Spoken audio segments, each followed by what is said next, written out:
Record to the cloud. All right. So welcome everyone. Welcome to another installation of how to host an online meeting for the contest season this year. My name is Scott Brown. I'm the PQD for District 11. A couple nights ago, we talked about how we actually do the process and walked through all of the steps.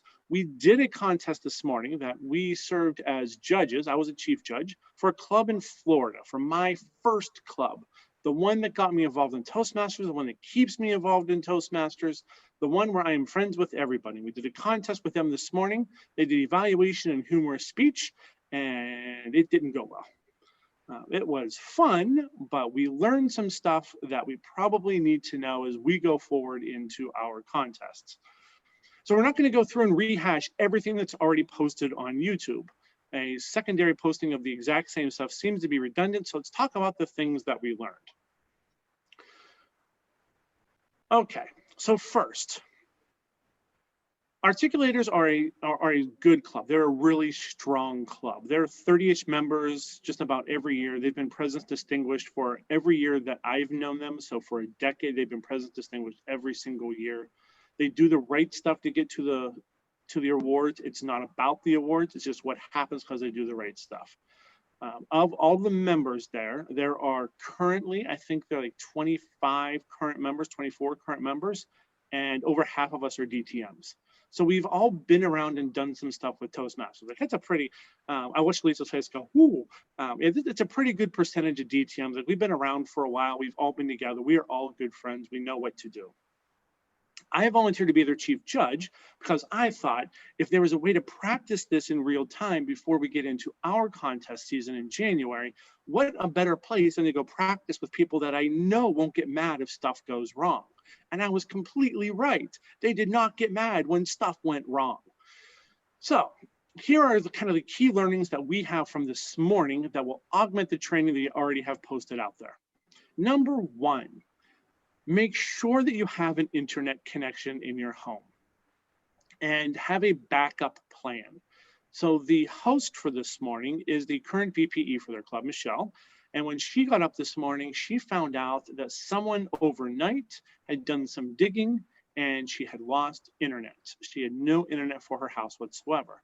And since hers is the logon and the account that they were going to use today because there are breakout rooms involved and you need one of the upgraded accounts, it posed quite a problem. She didn't want to just give her passwords over, which I can understand why she wouldn't want to do that. So it was a mad scramble to actually get on to actually do the call this morning to do the contest. Make sure there's a backup plan. If you know that you live in an area that they're building houses, that they're doing construction, that somebody has big things that dig, that go into the ground around where there are wires, have a backup plan just in case somebody misses their mark and ends up hitting a box that they're not supposed to, which is what happened this morning. So have a backup plan. That's probably a good thing, not just for Toastmasters, but probably a good idea for life as well. Have a backup plan sometimes. Second thing I learned, we did the judges briefing on a separate Zoom call.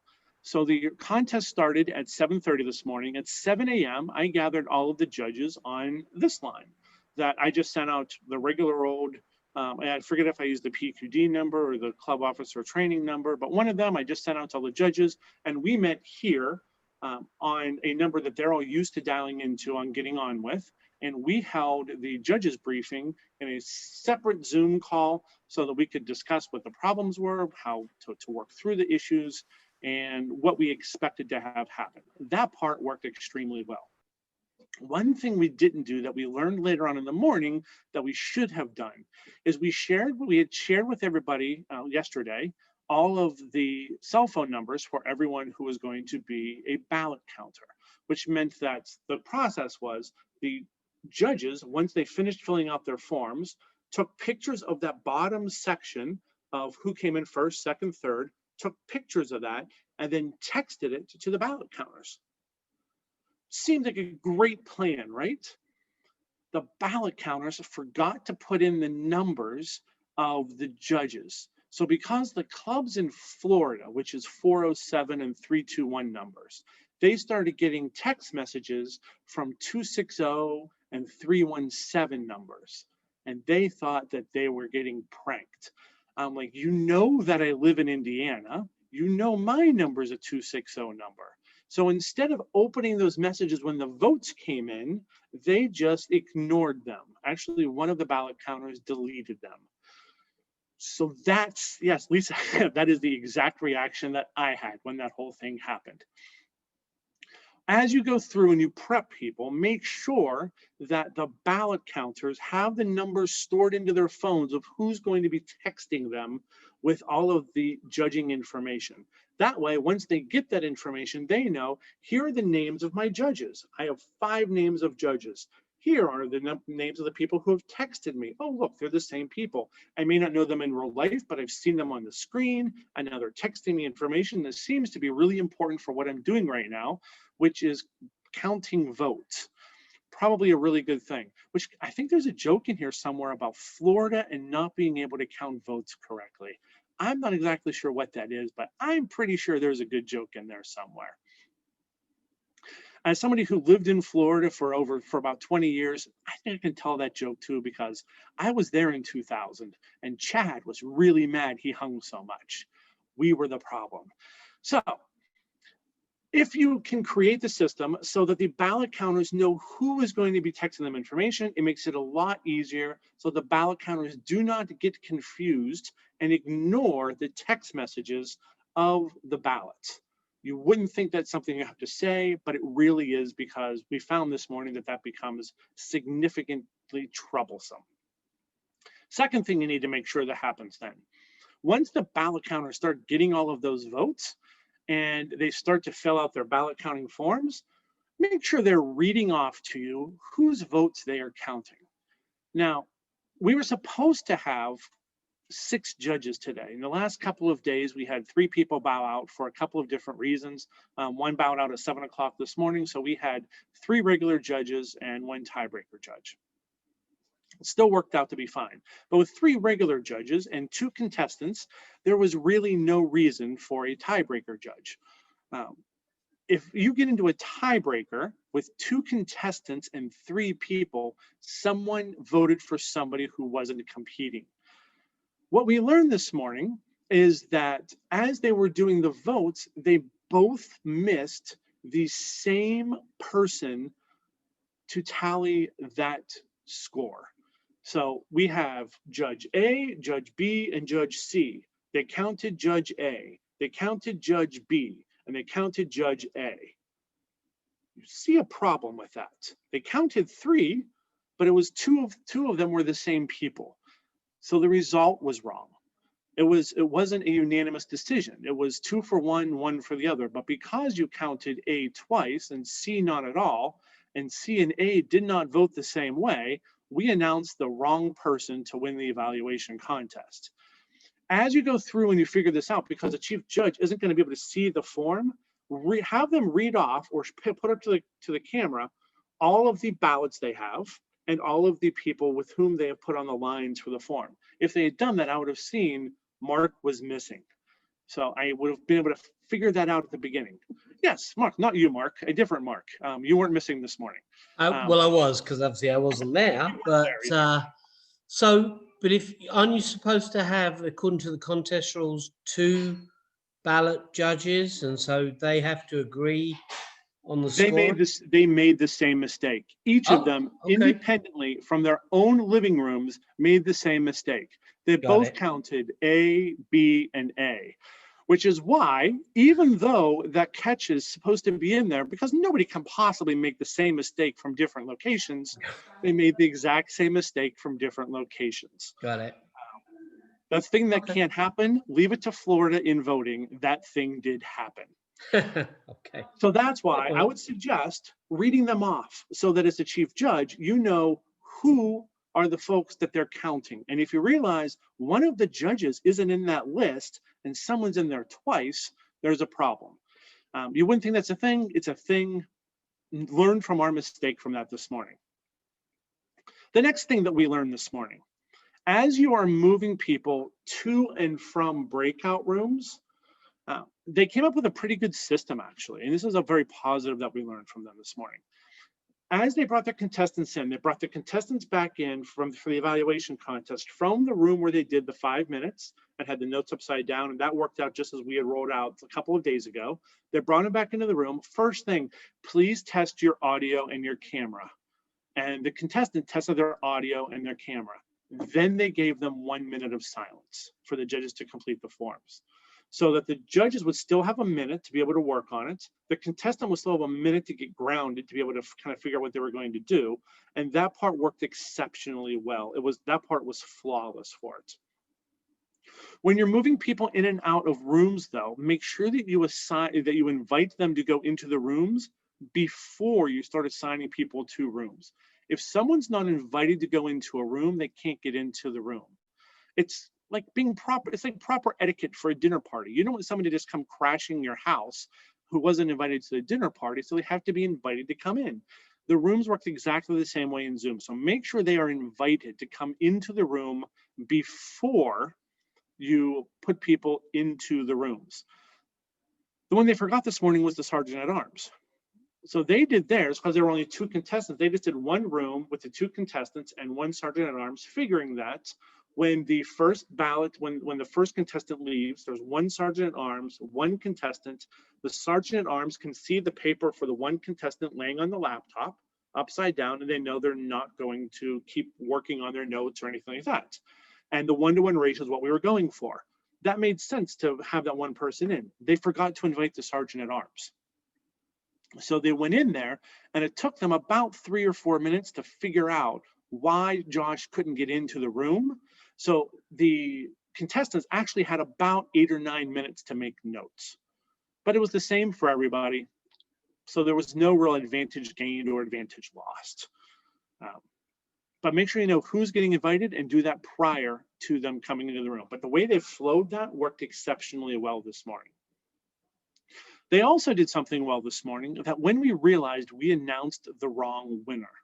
And the only way that we announced the wrong winner is one of my judges, when she wrote down the contestants for the next time, she happened to be looking over the top of her sheet where she'd taken off the picture for the bottom for the votes, and she realized the same name was on 2 different places. So she hurriedly picked up her phone and texted the other ballot counter, who I saw pick up a piece of paper and do this. That's not a good sight to see when you are in a contest and you realize that they're holding something up and the ballot collector went, oh. And then all of a sudden you get texted and you know this isn't going to be good. But they did a really good job. They made the mistake, and then the club said, we want to get it right. The most important thing is we get it right. So they changed the announcement and they awarded the right person with the victory and the other person in the 2nd place. I've been to contests before where there has been a mistake like that. And it really was common a couple of years ago when they changed the form to go 1, 2, 3 instead of 3, 2, 1. And when that happened, folks started writing names in the wrong places for 1 and 3. And I was at a couple of division contests where they obviously wrote them wrong. Like you could tell, like, from these speeches, 1 so much better than everybody else, and they came in 3rd place. When they came in 3rd place, you saw the anonymous judges that were in the room, because let's face it, the people who we don't know in a club meeting that are coming to be judges, if you use outside judges and all of a sudden a bunch of people from Indiana show up, there's a good chance that they might be there to do something for the contest. So this was in a library, it was a big club meeting, and all of a sudden all of these people started looking around doing this, like shaking their heads, like we all had the same thing. How did that happen? And they didn't change the outcome because they didn't want to have egg on their face for saying we announced it wrong. The club this morning said, it just happens, no big deal. We figured it out before we went away. We got the right person, not a problem. And it's a great learning that it doesn't matter if we make a mistake. This is an opportunity for us to learn. Once you get out in the real world, we're going to make mistakes at work all the time. I make mistakes all the time. But the thing is, we have to be willing to admit our mistakes and be able to work on them for the future. The more we try to hide stuff, that's where the real problems come. It's the cover up, not the crime in the first place. So really good learning to be able to get the solution right at the end rather than at the beginning. The last thing that we learned this morning, I think, is a really big takeaway. There were actually 2 more things in here. They wanted to be able to offer a secondary type of breakout. So if for some reason nobody wanted to share their cell phone numbers, or if folks didn't have cameras on their phone, they were concerned because the ballot counters weren't necessarily technologically savvy. I think from the result, we can see that that played out to be true. They were concerned about that. So instead of having them try to figure out cell phones and texting, they're like, well, what if we just have a secondary Zoom meeting that they go into, and that's how they move, and that's where they go to communicate. And I was like, yeah, that's a good idea, except you can't be in 2 Zoom meetings at the same time if you're as a host. Everything gets shut off. You lose volume. It just goes awry very quickly. So while that seems like a really good solution, the only way to do that is if you have a third party who has another computer that would not be connected to the first part whatsoever, and then they start another meeting. That seems like a heck of a lot of work to be able to do that. My suggestion is go through when you're doing judges training and practice how to use your cell phone and read texts and take pictures and send them through text. That part did not work out well whatsoever either. So it was a good learning to be able to figure that part out. The length of the meeting was the last thing that we really learned today.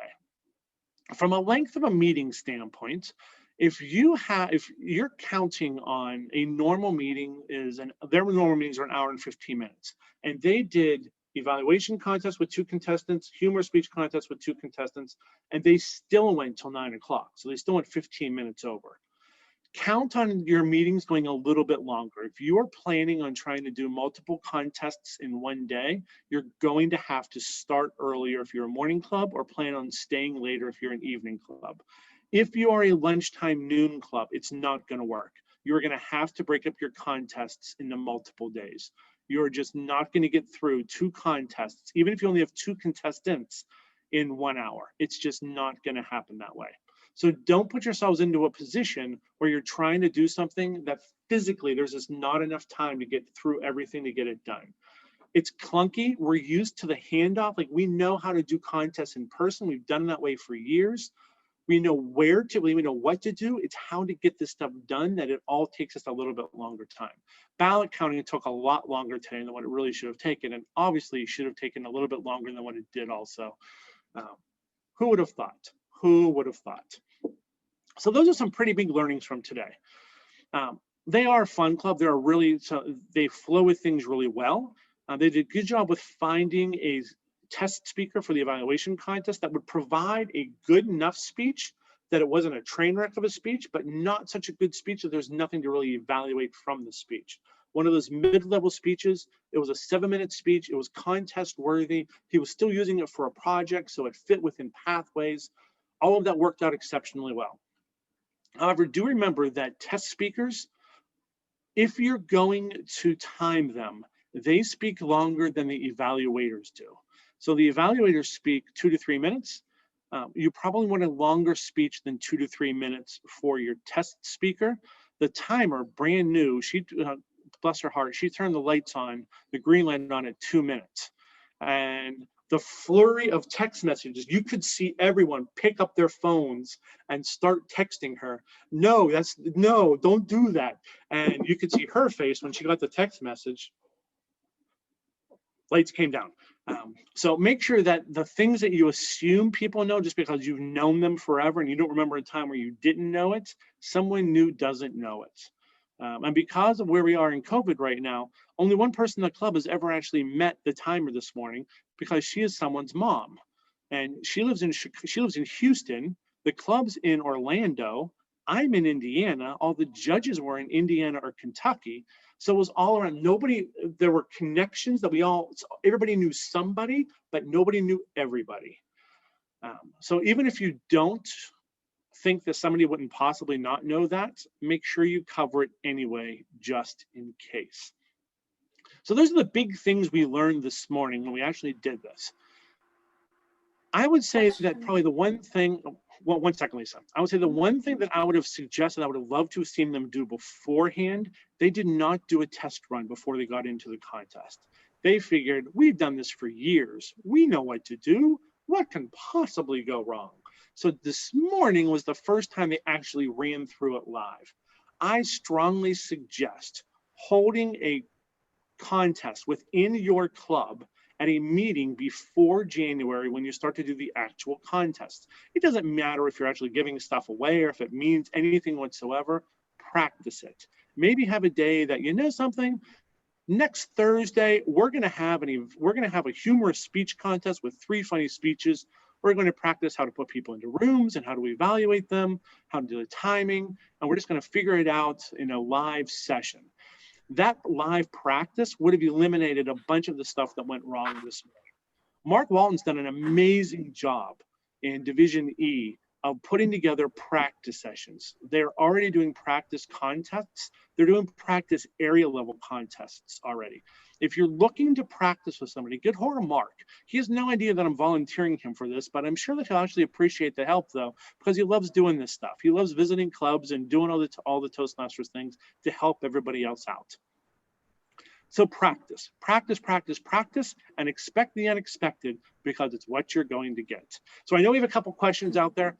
Mark, I think that Lisa raised her hand and I asked her to hold on a second. Let's go to Lisa first, then we'll come back to you. So Lisa, what can I answer for you? Thanks, Scott.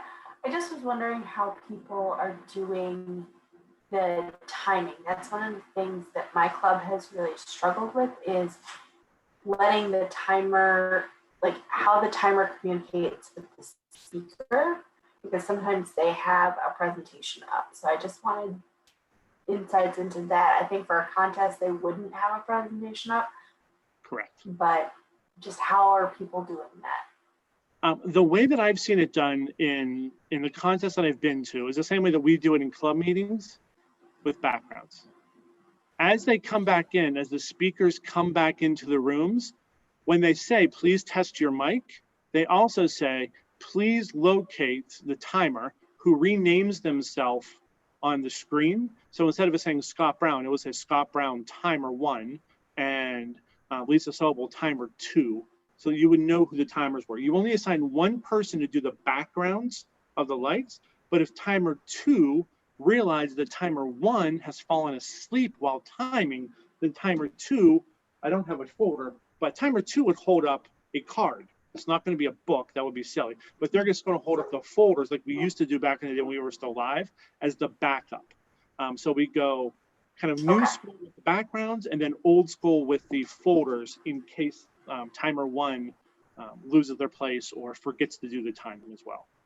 But if you tell them, here are the timers and they can see them, oftentimes the speakers want to be in gallery view because they want to see their connection with their audience. They don't want to just see the one person. I know TI has said to not do that their best practice is to not do that.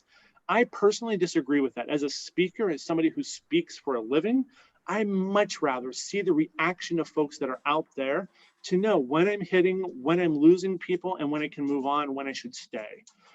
So if you are doing the gallery view, and I would encourage you to have your speakers to think about doing the gallery view, you know where the timers are, and you can look on your screen and be like, okay, I know top left corner, that's where my timer is, and then you can just keep an eye on it. But let's face it, the square, not so big that you lose people too often on your laptop.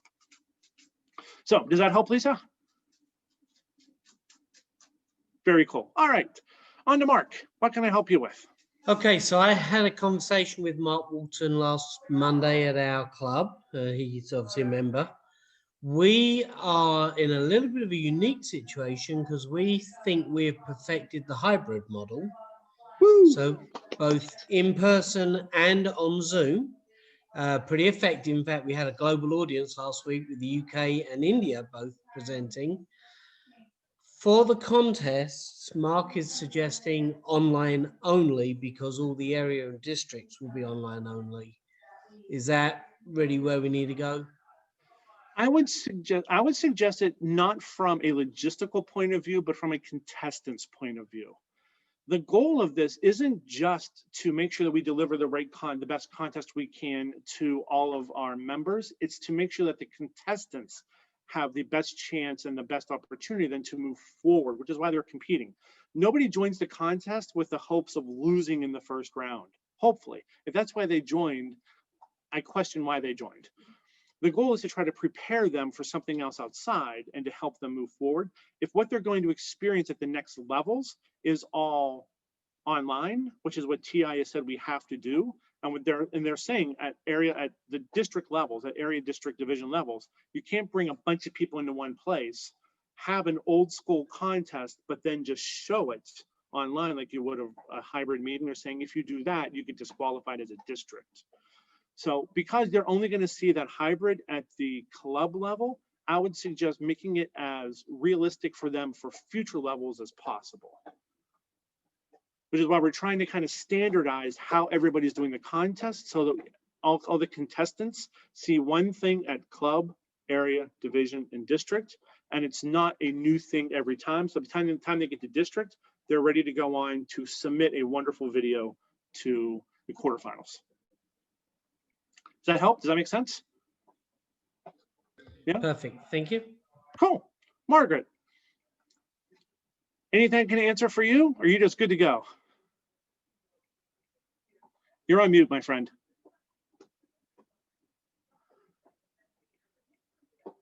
I'm just going to have to, I came late, so I'm going to have to look at your video to Okay. get the first part. Thank So you. what we did tonight, because we only had a few people on, instead of going through the same presentation I did a couple of nights ago, I recommend everybody go back and watch the one from Tuesday, which is really a pretty decent presentation I think we did a couple of nights ago. And these are the things we learned since then, because I was a chief judge at a contest this morning. Bless you, Lisa. I was a chief judge this morning. So we learned some stuff that we wouldn't have known a couple of days ago. We learned how to put out the dumpster fire that we created. Best way to put it. If you're, I will ask a question. If Sure. you're a small club and you don't have enough people, you just ask other people you know in other clubs to come and fill some of the roles. Absolutely. So you missed us at the beginning. The club that we were at this morning is my home club. It's my first club, and there's in Altamont Springs, Florida. They're the reason why I'm a Toastmaster, why I've stayed a Toastmaster. They're my tribe. They're some of my closest friends in the world. Because of that, I was like, hey, I'll help you out. I'll learn how to do this. I'll help you out with this. Like, fantastic. So we had judges today from Indiana and Kentucky, contestants in Florida, and one of the timers is a member of that club, but they live in Houston, Texas. They're someone's mom. The club president, it's his mom. So we were all over the place. The one great thing about where we are now within quarantine and COVID and doing everything online, the geography and the time it takes to travel to someone else's club is significantly reduced. Like, the only tie-up that we get is when the dog wants a bone between the couch and the office. So we can go anywhere. It's proximity doesn't matter anymore. Reach out to whomever you want. Talk to your area director, division director. They can put you in touch with folks that want to practice. Okay. Good. Alice, can I answer anything for you, my friend? You don't need to turn on your video, but do you have any questions? I don't think so right now. I think I would like to go back and watch that video just because the only contest I've been to is the one that we had this past year. But I don't know if the clubs that I'm in are going to have club contests or not. So, or the one club that I'm in is going to have a club contest or not. I guess you could answer that too if you wanted to, but I don't think I have a question really. Okay. I would like to have a club contest for that club since we are in the same club, and it seems weird to talk about it like in the third person because we're 2 of the 6 members. So yeah, I would love to see storytellers do a club contest this year. Yeah. With folks from outside to help us out. Or if we get to 8 members, if we don't get to 8 members, it doesn't matter because we're not a club in good standing. Oh, good point. So in theory, could they come and join our club as an example for the contest? And They can come help somewhere. They can't come judge. They So in order to can't, be okay. a judge, you have to be a Toastmaster in good standing in a club in good standing. Same with Okay. being a competitor. But they could come and be a timer, a ballot counter, a Got it. sergeant at arms, a contest master, a contest chair, all that other fun stuff that we do for contests. So we couldn't have invite 2 or 3 small clubs and then have a first place for Vineyard, a first place for whatever club. and do it It that way wouldn't, then? it wouldn't count It towards, wouldn't count. they wouldn't be able to move on to area. Okay. But that does sound like something that we might want to try to do, though. That's a good idea. Because there were a lot of clubs out there that we lost 30 clubs this past dues period. Wow. We went from 133 to 103 clubs, 130 to 103 clubs. We lost 27 clubs. And it's not just us. Like, this is something that it's the same percentage is worldwide, every district around the globe. And a lot of it stemmed from corporate clubs that the Right. corporations said, we should probably try to stay in business. And all those non-essential things we do, like sponsor Toastmasters, we're going to back out for a while. I can completely understand why. And the amount of people that are either in jeopardy of losing jobs, or who lost jobs, or who are just starting new jobs, all that stuff, they don't want to pay the money for TI. I get it. It makes, we understand, like, we're not dissing anybody that didn't rejoin. We completely get life happened in a way that we never expected. But that might be a good idea, that if you're in a club that that isn't eligible to compete, we're going to still give you a chance to do something, even though you can't move on. Let's give you a chance to hone those skills. That's a good idea. I like that. That's a very good idea. And maybe that would be something that we do before, early in the contest season in January, to give people a chance to practice. I like it. Good idea, Mark. Thank you for that. You had no idea you were going to spark that, did you? Very Well, good. funny enough, I had a conversation today about all of the Cummins Toastmasters clubs, because I'm one of the executive sponsors, and HR said, no, we're happy for you to continue, but obviously nobody's meeting because there's none of our buildings are open, sort of thing. Yeah. So that's what was in my head. Makes complete sense. So that might be something, that's a really good idea, though. I think we're going to work on that for the beginning of January. Okay, I'll talk to Sarah and Mark, and we'll see if we can figure something out. Very good. And we'll do it virtually so we can all get together and every club in the district can become part of it. Okay, Maybe we'll have a perfect. ton of contestants and it's a long contest, but that would be really cool. Great. Okay. All right. So what else about contests? What else do you have that you can learn from what we learned this morning, or other things you might just be questioning that you don't know about? I take it nobody's watched the video yet, correct? No? Okay. I highly recommend you watch the video. I think that it came out better than most of the ones that we do. It's a little bit longer. It's 70 minutes, but there was, like tonight, a lot of conversation and a lot of really good questions where we worked through some stuff. I do just have, like, I don't even know if it's a question, but I'm just wondering if with the ballot counting, are there other ways to do that? Like, have other clubs tried like emailing the ballots to people instead of trying to text them pictures or something like that and filling them out online? We tried, well, we tried both ways this morning. So with, and we tried with the timers, because the one timer that they have at the secondary timer, the 2-timer for their club this morning, is completely computer illiterate. She doesn't get any of it. So we were like, okay, can you scan it and send like a scan? Because you know how to use your scanner. She's like, yeah, I'll do that. That email part did not work whatsoever. So we ended up with the timer from Houston just texting me the results, like the times they had. If you have trouble getting someone to figure out the ballot counting, and you're trying to figure out the pictures and is this not working, at club level, I'm fine with you just disregarding the whole, you have to take the picture and send it somewhere. As long as you're getting 2 separate text messages from both ballot counters, so that hopefully they don't do what mine did this morning and make the same mistake to get the same wrong result.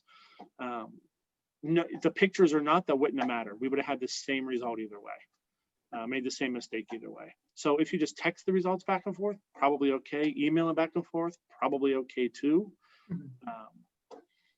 But those are the only two ways I can think of to get the results back and forth. Like, carrier pigeons probably out. Smoke signals probably not safe, and sending someone to someone's house, not efficient. Yeah. And Also creepy. not safe. Yeah, also really creepy. So no, don't do that one. So I don't, if you can think of another one, I'm all for it. I can't think of one though. FaceTime maybe? If you did FaceTime and show, I don't know. I'm open for any suggestions. Do like a doodle poll, or like a Like an online Google survey. form. Like Survey Monkey. Okay, so we can't do it, so we can't text. Do you really think that a doodle form is going to work for someone that can't text? So you're talking If they about for can use computer a illiterate computer. people. They It's can a- just click. We couldn't I would text. choose somebody who's not computer illiterate. Well, at some point you run out of options. You're going to have clubs that someone out there is going to be like that. So I'm completely cool with however you want to do it. If you want to do it as a poll, a doodle form, a Google form,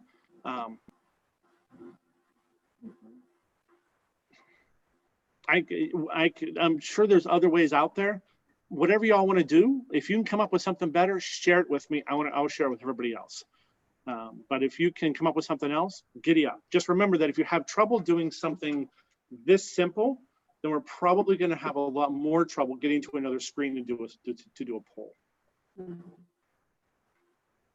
I don't, completely aside, the first time that we put her into another room, she thought we disconnected her from the call and didn't understand why she was the only one on the call. Like, it completely freaked her out. That should have been our first hint that maybe that was a bad choice. But you learn from stuff, right? You learn from stuff. So whatever way you can come up with, I'm all for it. If you've met me, you know that I'm not such a structured person that I have to follow any specific rules. I want to get to the right outcome more than following the path that's always been taken, for good or for bad. Alice, I know as an IT person, I have to drive you nuts with that sometimes. I'm sorry. I like to know the expectations. You've met me. All right, so what else? Anything else out there we can answer for you? No. All right, I am going to hit stop record.